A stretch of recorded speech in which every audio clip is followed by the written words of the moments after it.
You see Vikings? My daughter insisted that I must see. There might be a risk that governments will see this as a potential cop-out to deal with the carbon emissions. Sadhguru, this initiative that I've been looking at what you're doing is really incredible. What has blown my mind about what you're doing, it's something I had never even heard of before. This Save Soil movement can not only be an ecological movement, but also it's a way of creating a more inclusive humanity. It's time from lab we once again come back to the land, because it's on the land that life happens. Wow. Wow. You've blown my mind yet again. The highest number of suicides in America, of all the professions, it is the farmers. That is devastating.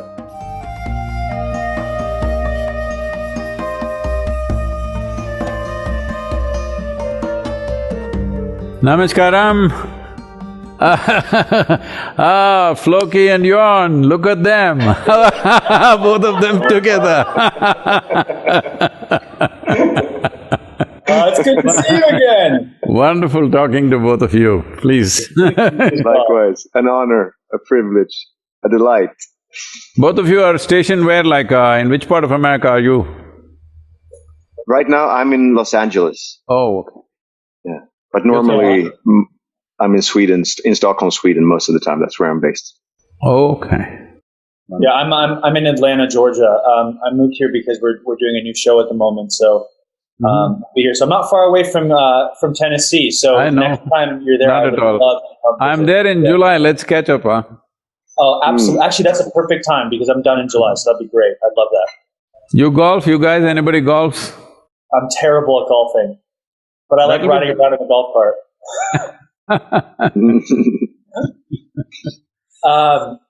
This Sadhguru, this initiative that I've been looking at what you're doing is really incredible. I'm so happy you finally get to meet one of my best friends, Gustaf, because he is I would say even more passionate about this than I am. Simply, and I'm very passionate about the environment. It's just that he's just taken the initiative to really educate himself on everything he's doing.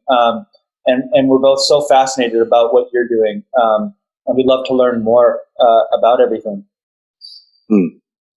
That's wonderful, Gustaf. It's great that young people like you are concerned about this, because as a generation, if we don't do the right things now, we will live a life of regret. Yeah, that's the way I look at it as well. We can't be ignorant to the information that we're getting. What has blown my mind about what you're doing, just to because I want to share this with as many people as we can. It's something I had never even heard of before, which was soil being an issue. That's something I think that's not talked about at all, and I would love to know in what ways we can help spread the word and how people can take the initiative to support this. See, what I see is in the last 8 months, I've been talking to various world leaders, people who are in the environmental work, many scientists across the world, top scientists in the world. And as I speak to them, what I see is every one of them knows what is the problem. And every one of them knows this needs to happen now. It's very important at this time it needs to happen. But I think everybody was waiting for one idiot who is willing to bell the cat, and here I am.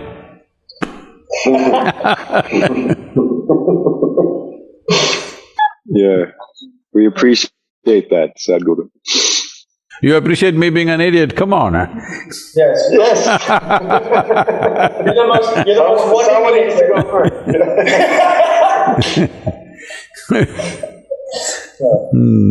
No, but I join you in the idiocy. Definitely. So somewhere in Europe, maybe on the ride you can catch up with me. Yeah, I hope so. Yeah, definitely. So tell us a little bit about the ride. Well, it's starting on 21st of March, so it's just another 24 days away from today. And we are riding through Europe, going to Holland, then to Berlin, and down south to Praha, Warsaw, and down south further to Slovakia, Rome, Geneva, Paris, and again looping through Bonn because that's a UNCCD capital. We are partnering with UNCCD or the UN agency to combat desertification. We are partners with them. So we spend a day or two with them and then go further. See, this is one thing when it comes to soil, this is one thing that all of us are connected to. In nationalities we may be different, in race we may be different, in religion we may be different, ethnicities may be different, so many differences. But soil is one thing that all of us are connected to. I want to use this soil not only as an ecological movement but also as a way to connect people. There is a common ground for all of us. Well, there are so many differences, there is so much emotion, there is so much anger, there is so much everything everywhere, but at least the things that we hold as common factors, I think we need to highlight that in a big way. I feel this Save Soil movement can not only be an ecological movement, but also it's a way of creating a more inclusive humanity because everybody can connect to the soil. Nationalities are made up by us, race and religions are made up by us, okay? As if we are something very different, but all of us come from the same soil. So I would like to use the soil message as a way of creating a more inclusive humanity, which has always been our work, fundamentally, you know. Yeah, that's lovely. And is it possible to then also draw the connection between soil and earth, which are synonymous? And that the extension of this is also that we are all one species on one planet, which is the same. It's also… So whether you use the word soil or earth, it's not different. In most languages, it's a common word, soil and earth. Right. So… And so earth is also the planet, it's also our home. So it extends even to that global consciousness, doesn't it? Yes, they cannot be separated. It is very obvious, yeah. Sadhguru, for those who aren't as aware of soil's connection to climate change, or what they can be doing to further educate themselves on this, or to help in any way, could you speak a bit to that? Yes, see, everybody's talking about climate change. That narrative has picked up. It's a very good thing that's happened in the last 10–15 years' time. But one needs to understand a healthy soil is one of the best carbon sinks in the world. It is the best, actually. It is even better than the ocean if you take in terms of square feet or square meters. Because the ocean has 2/3 of the surface, ocean is a bigger sink. But in terms of square footage, if you take a piece of ocean and a piece of land, the land or the soil is a much better carbon sink than even ocean surface. But at the same time, unhealthy soil, plowed and exposed soil, is a source of emission of both carbon dioxide and methane above all, which heats up the atmosphere almost 80 times more than carbon dioxide. So, the same thing can work as a carbon sink, as a way of capturing the carbon, or the same thing can exude, gases which will enhance the climate change or global warming. And the cropland and the desert lands have the lowest level of carbon in education per hectare, Croplands and desert lands have the lowest carbon in their vegetation. Any other place if you watershed areas or forests, the level of carbon in that vegetation and in the soil is very, very high. But these lands have the lowest. Deserts are it's another reality. We can't really go and fix the desert tomorrow morning. But the significance of agriculture land or croplands is, this is the only piece of land on the planet which amounts to 70% of the land on the planet, is that land which is every day tended to by human beings. The land that we are tending to, if you cannot transform, how are you going to go and transform the desert or the ocean or even the rainforest? How are you going to do anything about it? This is a land where every day there's a human hand on it. This is the land we should first turn it around. And it's possible to do it if we take the necessary steps, if you institute this in the policy of every nation. In 8 to 12 years, a massive reversal of what is happening right now can be done. Wow. What are some of those steps that would have to be implemented? See, we've produced a soil document, a common document for the world and also for every nation, based on its latitudinal positions, regions where they are, and the soil types that exist. We have identified 14 types of basic types of soil, and also the economic conditions of the region, and of course the agricultural traditions, because you cannot change agricultural traditions overnight.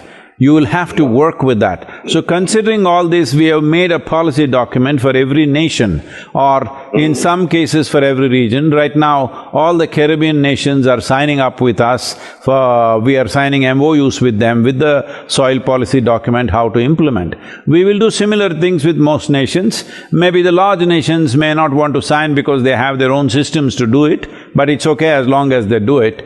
But smaller nations, we're trying to sign up and handhold them in that direction. When you ask specifically what, see, there is one fundamental thing that we need to understand. When Alexander asked about what about climate change, essentially one important aspect of climate change is the amount of ppm per in the air around us. On an average, if it's 350, it is considered normal, but today we've reached 410. This 410 means 60 ppm extra. ppm is a unit for the carbon dioxide or carbon molecules in the carbon particles in the air. To bring this down, one important thing is to enhance photosynthesis on the planet. Whether it's a cover crop, or whether it's a bush, or it's a tree, or grasses, whatever it is, always land should have photosynthesis going on. Photosynthesis is the magic, perpetual magic that is going on using the perpetual energy of the sun. The very life that we are is manufactured from this, because before photosynthesis started on this planet, scientists say approximately 1 billion years ago or whatever, whenever it started, before that, the oxygen levels in our atmosphere was less than 2%. Obviously, human beings and most mammals could not exist in that. But today it is 21%, where all of us are comfortable. So this 21% of oxygen has happened mainly because of photosynthesis.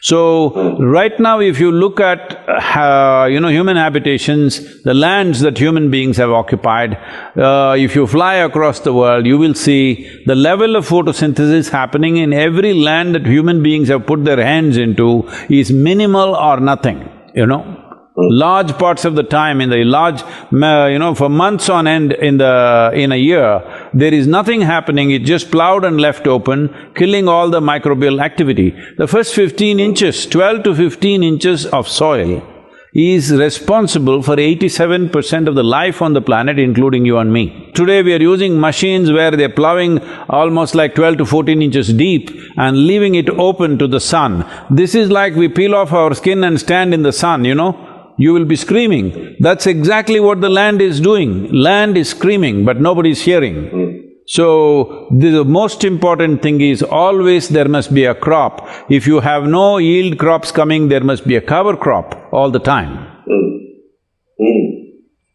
So one of the things that we have been pushing for is for the governments to give some financial assistance to put cover crops. Just now, about 10 days ago, United States announced $1 billion fund to enhance the cover crop in various states in the country. Similarly, United Kingdom has announced a subsidy for cover crops. Now we're pushing the Indian government and every other government, at least in the seasons when you're not growing food on it, there must be a cover crop, enormous foliage. When time comes, you just put this back, that creates humus in the soil, and that humus is the basis of who we are, because the word human itself comes from the word humus. So essentially, we have to reteach people everything that they know is essentially about…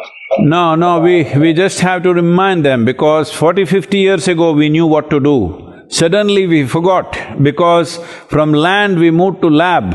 It's time from lab we once again come back to the land, because it's on the land that life happens. In the lab you can experiment. Life happens only in the land. Yeah. And there's, I was watching the YouTube video about this already, and there's something like we have 80 more harvests or less? Different people are saying from 60 to 80 harvests, some people are more optimistic are saying 80 to 100 harvests. 80 to 100 harvests means approximately 45 to 60 years is max. But every responsible scientist is clearly pointing out by 2045 we'll be producing 40% less food, but our population will be over 9 billion. That's not a world we want to live in. No. That's not a world where we want to leave our children and go. No. But this can be turned around. We are in a cusp of time right now. If we act now, in the next 10 to 15 years or maximum 20 years, we can make a significant turnaround in the soil quality and in turn all the other aspects related to it. But if we'll say, let us say we let it go for another 30 to 40 years, because the loss of biodiversity per year on an average is around 27,000 species. I'll repeat that. 27,000 species, not organisms. That many species of microorganisms are going extinct. So if you let this roll for another 30 to 40 years, we will come to a place where if we do everything possible to turn it around, it will take 150 to 200 years. That's a disaster. Wow. For Sadhguru, first of all, thank you for taking this on. You know, this can't be easy for you to do video after video, trip after trip, educating all these people on this, and it's incredible what you're doing. For everyday people like Gustaf and I, what can we be doing as individuals to help? See, right now, everybody wants to get their hands in the earth right now because they're inspired by a video or something. That is not what we need. First thing we need to understand is, we should stop doing things for our satisfaction and do something that is a solution. We are interested in a solution, not doing something for my personal satisfaction. This is an important step everybody must take. So if we want a solution, it has to be enshrined in the policy of every nation. Why should it be enshrined in every policy of every nation? See, right now, if you have 100 acres of land, you're doing a great job with the soil, you're taking very good care about it. But what is the guarantee that the next generation will do that? They may turn it into a desert. That's what we have done. In 1 or 2 generations, we've done that, right? So, it has to get instituted in the policy. If you want to understand what I'm saying, see, for example, if you see the cities right now, in every city there is a building law. If you have 10,000 square feet of land, you can't build 10,000 square feet of building. You can build 6,000–7,000, you have to allow space for yourself and your neighbor. But just go to the old cities and see. Wherever there are really old cities, you will see there is no concept of a window. They've all just built side by side, attached to each other. Just one door to enter, one door to get out. So that is simply because there was no law. Today you can have 100 acres of land, you can plow every inch of it, turn it into a desert in the next 10 years, nobody to ask you, why are you doing this? We must understand, soil is not our property. Soil is not our property. It has come to us from previous generations. It's very important we hand it over to future generations in its living condition, as a living soil, not as dead material. Yes. Wow. Wow. You've blown my mind yet again. So when do you start your trip to begin this process of, so I understand you're meeting with politicians, people all over, trying to institute this one step at a time. Your ride is something like 30,000 kilometers. So right now, I'm coming to United States on 5th of March, I'm sorry. And I have some media interactions and stuff, I finished that. Then I'm in Caribbean region for about 4 days. And then by 15th I'm in London, there are many events till 20th. 21st I start to ride from London. So then we go to Holland and from there Germany and that whole trip, as I said earlier. But on the way, I'm taking a 2-day break and going to Ivory Coast because it is the UNCCD's COP15. 170 countries' representatives will be there. So I will be addressing them and also handing over these soil policy document to each nation, and we have written separate sections for every nation. For every nation, we have made a separate book. So we will be giving it to those nations or whoever the representatives of those nations, and from then again I fly back to Riyadh, and from there I ride down to UAE, Muscat, and from Muscat I'm taking a boat with my motorcycle, and a 2.5 day trip to Indian coast. From there I'm riding for another 25 days. That sounds incredibly relaxing. I'm 65, I hope I survive.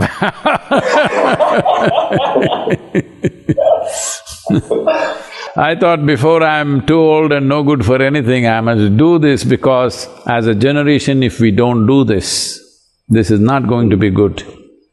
I'm not a doomsayer, but I'm saying we are in a situation where if we act now, we can turn this around. This is our challenge, this is our responsibility, and this is also our privilege, that we have the opportunity to turn around such a massive irregularity that we have created in the carbon chain. See, when you utter the word carbon today, a whole lot of people who are just reading textbooks, if you say carbon, they think it's some kind of poison, because they think carbon monoxide, carbon dioxide, whatever.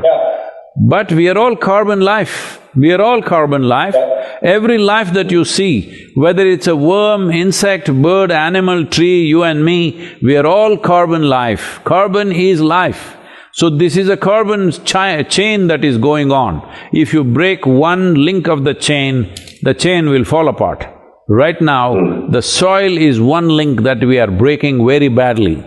If you break this, the life chain that is going on right now could be broken or at least seriously damaged.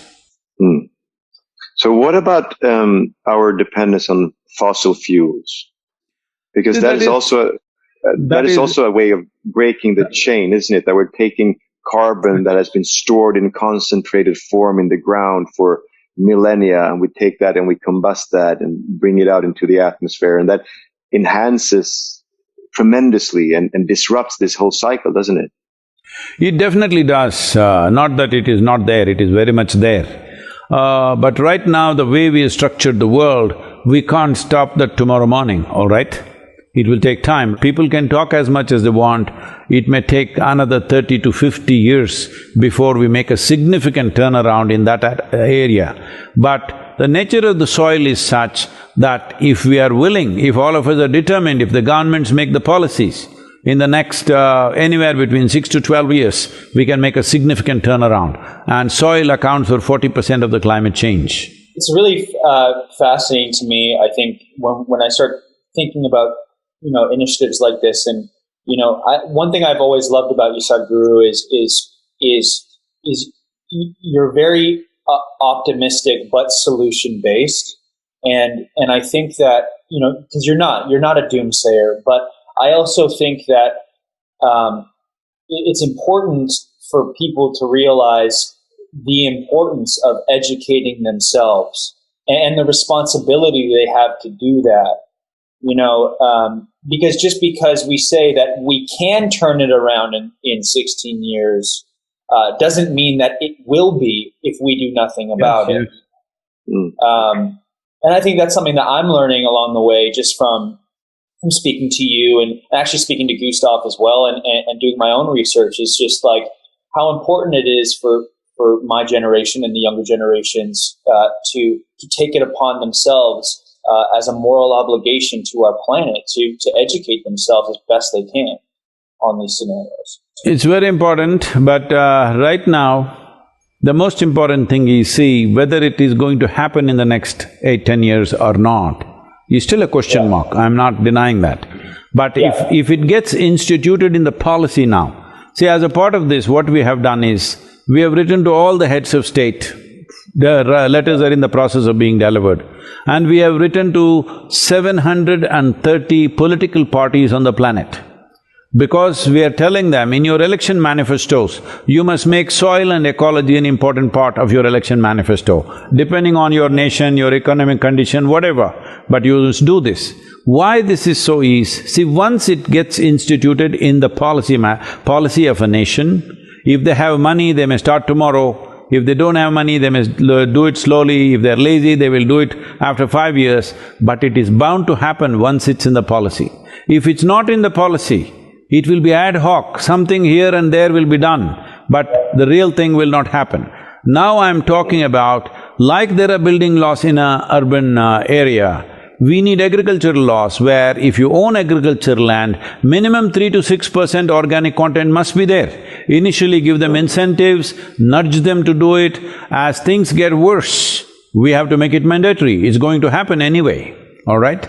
When things get bad, when food production gets hit, it will happen. But the reverse that can happen is, as already some of the agencies, UN agencies are speaking about, is to bridge the food shortages that will inevitably come after 2030.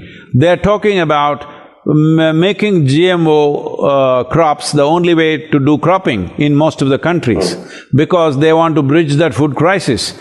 When there is no food, eat some damn food. That is the philosophy. I agree with them, when there is no food, you have to eat something, that's fine. But that bridge will last only for 20 to 25 years. After that, when we crash, that will be a real crash, that will be a very bad crash.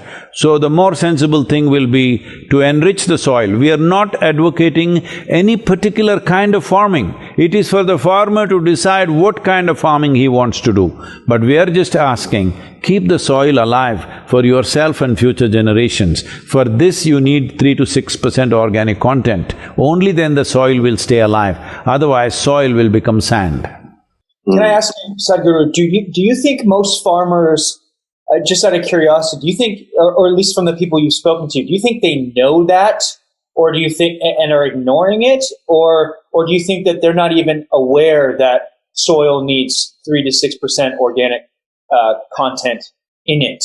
I have lived on the farms in India. Every farmer knew this 40 years ago, 50 years ago. There was simply no question. Everybody knew this. Whether they understood 3%, 6% or not, that's not the point. But if they took soil in their hand, they would always feel for the organic content, whether it's there or not. So they knew, and they always practiced that. Because India is a land where we have had organized agriculture for over 12,000 years. Probably the longest in the world. So 12,000 years we maintained and managed our soil richness, but in 40 to 50 years we've destroyed it, all right? Why this has happened is, somebody told them there is a better idea, all this, picking up of dung and picking up bullshit, this picking up dung and putting into the land is all bullshit. So I will give you a magic powder, just throw it, everything will be fantastic. And it was. For some 3 to 8 years' time it worked in most lands. You threw the fertilizer and boom, everything came up like never before, all right? So, now they are paying the price after 15, 20, 25 years of fertilizer usage, and now the costs are simply going up to such a point that over 300,000 farmers in India have committed suicide in the last 20 years. Even in United States, people tell me that in the last 12 years, 50% of the American farmers have not seen $1 of profit, okay? And the highest number of suicides in America of all the professions, it is the farmers. That is devastating. So the farmer always knew, but now he's forgotten because somebody to sell whatever they want to sell has advised him. But at the same time, I'm not against fertilizer, I'm not against pesticide, I'm not against anything. All I'm saying is, let's keep the soil as a living entity for ourselves and future generations. This is a must. But isn't some of the means in order to do that, to decrease fertilizers and pesticides? It's the other way around. If you increase the organic content, the need for fertilizer and pesticide will come down by itself. So I'm saying first increase the organic content. See, right now, suppose you take away all the fertilizer from the planet. Your food production in the world will go down by 50 to 60%. Take away all the pesticides and fertilizers together, then your food production will go to something like 25 to 30% of what it is right now. So let us not talk about that. You cannot remove those things right now. This is all fanciful things. You do your house garden in an organic way and you think you can do it that way. If you look at the cost of production and what's coming out of it, you will know it can't provide food for the world. We are talking about world's food produce. So do not talk about impractical things. Increase the organic content. If you increase the organic content, for example, one thing I can say for sure is, if you increase the organic content to 8 to 10% in the soil, the irrigation requirement will come down to 30% of what is right now. To 70% of the water you will save. If you raise the organic content to 12 to 15%, your irrigation requirement will come down to 10 to 15%. That means if you are using 100 liters of water, 15 liters of water will do the same job for you, because organically rich soil retains soil. If people don't understand what I'm saying, ask them to walk into a rich thick forest and just with your hands, not with any implement, with your hands, with your fingers, you just dig 3 inches, you will see it is damp. That's what a crop needs, moisture. So, organic content, when you say that, what are some examples of just organic things? You can't get it from the moon or Mars. There is only 2 sources of organic content, either plant material or animal waste. These are the only 2 ways. You either need a lot of plant material that like cover crops and other things that you put back into the soil, or you need trees where you can use the leaves to fertilize the soil, or you need animal waste. There is simply no other way. Right now the problem is most farms don't have either trees or animals on them, agricultural farm. They have to bring their organic material, buy somewhere and bring it. It will not work. It will simply not work that way because the costs are too high. In the southern India, I've been running this campaign for over 24, 25 years now, that I went on campaigning for farmers to plant 10% of their land as trees. 10% of land produces enough organic material for the remaining 90%, and your yield on the 90% is better than what the 100% were doing before. And the organic content is high, water tables have come up, and the nutritional value has gone up significantly. This is another important part. Right now, see, most countries have put their COVID, deaths down. But in US still you're hitting about nearly 2,000 number per day, which is a disastrous number. Well, people can ascribe it to many things. One fundamental thing is, any rudimentary doctor, I'm not saying some virology expert or something, and a simple doctor, basic education doctor can clearly tell you, if you don't have enough vitamin A, vitamin B, B6, B12, C, E, and folate and iron and these things in your body, you become susceptible to respiratory infections. This is commonly known. Upper respiratory infections and lack of micronutrients are very directly connected. In United States in 1920, let's say a vegetable, for example, today everybody is going for salads believing they're eating something healthy, all right? At least in California and other places. I don't think these Atlanta people are still eating salads. I'm just joking, okay? So, for example, lettuce is one of the, important part of any salad anywhere these days, at least in the Western countries. What lettuce was offering you as nourishment in 1920, what it is offering to you now is only 10% of what it was in 1920, 10%. Wow. 90% nourishment is lost.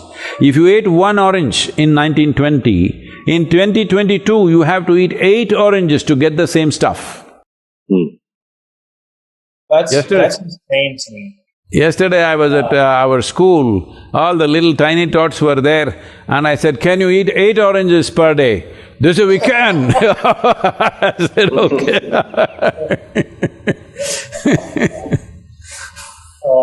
They're not giving it to us, we can eat 8 oranges per day, they're saying.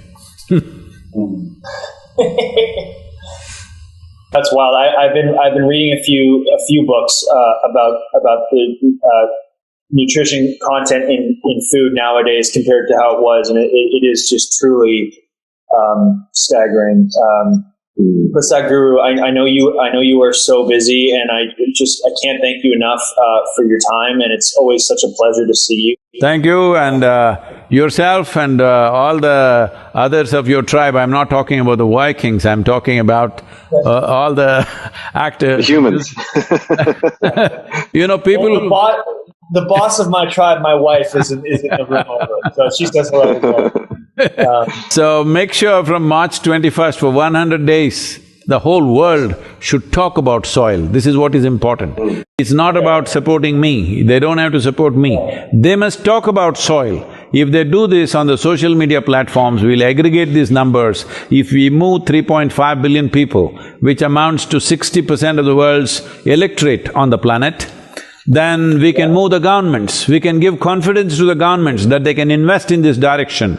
Right now the problem is people have not spoken. It's time the people speak. March 21st. Yes. For that month. For 100 days from there. 100 days from there, okay. Yes. For 100 days from there. When I'm on the road for 100 days, every day say something about soil. Yes, sir. Can I just raise one concern, if I may? Yes. Do you feel like there might be a risk that governments will see this as a potential cop-out to deal with the carbon emissions? See, this is a concern that most activists have, and that is one reason why they've never brought soil into the picture. I was talking to environment ministers who have attended the COP26 in Glasgow, and they said, Sadhguru, what is the matter? We were there for one whole week, we did not hear the word soil. See, because you want to fix one industry, you leave a huge gap. In what way will enhancing the soil organic content will make oil companies, automobile companies escape that? Because that momentum has already happened. Most governments are committed, it's only a question of speed, all right? All governments in the world are already committed to changing or reducing their fossil fuel consumption in a big way. Everybody is committed to timelines. It is only a question of speed. But they're not acting on those timelines, though. No, that is… During the pandemic, they gave $370 billion in economical support to the fossil fuel industry. That is true, Gustaf, that is true, but you need to understand the economic conditions of different nations. Because they can't just turn around like that, it's not possible for them to do it.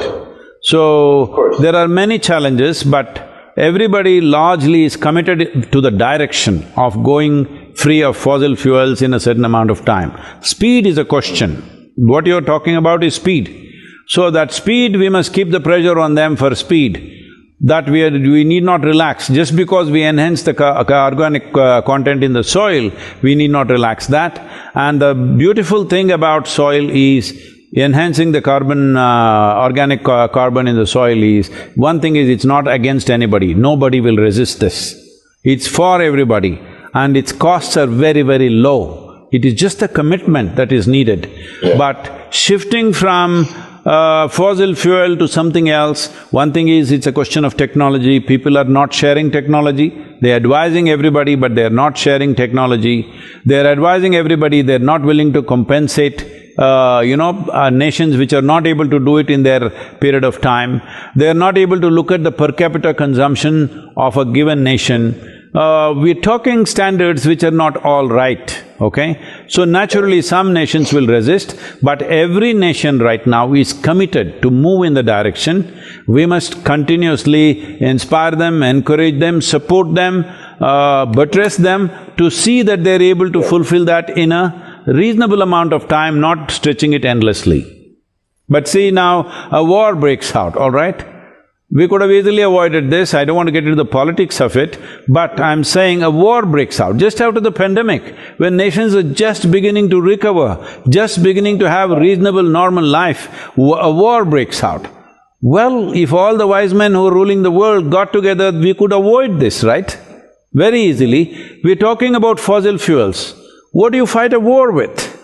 With air, is it? With sunlight, are we fighting a war with sunlight?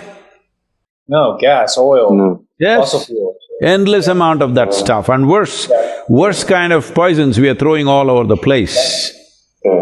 So, I'm saying… I'm not saying that carbon fuels is not an issue, it's a serious issue. It's a significant issue. We should not let up on that, but that's not connected to this, because this doesn't cost money. This is not against any industry or any lobby, this is for everybody. This we must do because this is the easier piece to do, and it accounts to 36 to 40% of the problem. Right. Yeah, thank you. Sadhguru, Thank you. we are going to spread the word, and again, we're so grateful for you. This is not my planet, this is our planet, let's make it happen, huh? Absolutely. Yeah, that's it. Absolutely. That's it. For sure. I would definitely want to… And get your Viking tribe going, huh?